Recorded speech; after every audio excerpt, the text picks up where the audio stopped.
May komisyong matatanggap. Be blessed tuwing Huwebes. Ako po si Father Fiel Pareha ng Santo Rosario Parish, Magalang, Pampanga. Tara po at magkapit pandasal na tayo.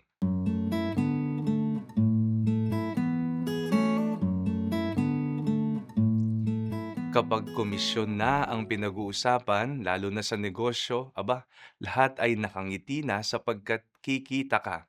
Magkakaroon ka ng salapi mula sa iyong pagtulong, pagbebenta o pagnenegosyo. Pero may isang komisyon na tila ba tinatamad ang marami. Hindi nakangiti pag ito na ay narinig o kaya na may nagbibingi-bingihan ng lahat. Ito ay ang misyon kasama ni Jesus, co-mission. Noong muling pagkabuhay ni Jesus, sinugo niya ang kanyang mga alagad para ipangaral ang mabuting balita sa lahat ng dako ng mundo. Ang misyon ay hindi sa kanila o sa atin. Ito ay kay Kristo at tayo ay nakikibahagi lamang sa Kanya. Ang muling pagkabuhay ni Jesus ang siyang unang pahayag ng mga unang Kristiyano.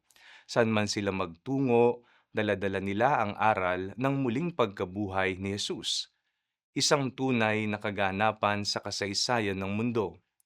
Isinapuso nila ito, kaya nagawa nilang ialay ang kanilang mismong buhay sa katotohanan ito. Ang tanong sa atin ay, nakahanda ba tayo sa panawagan na makibahagi sa misyon ni Kristo? May galak ka ba sa iyong puso sa pagtanggap at pagpapahayag nito? O ako ay napipilitan lamang? Manalangin tayo. Panginoon, masigasig nawa naming maipahayag ang iyong banal na salita saan man kami naroroon. Amen.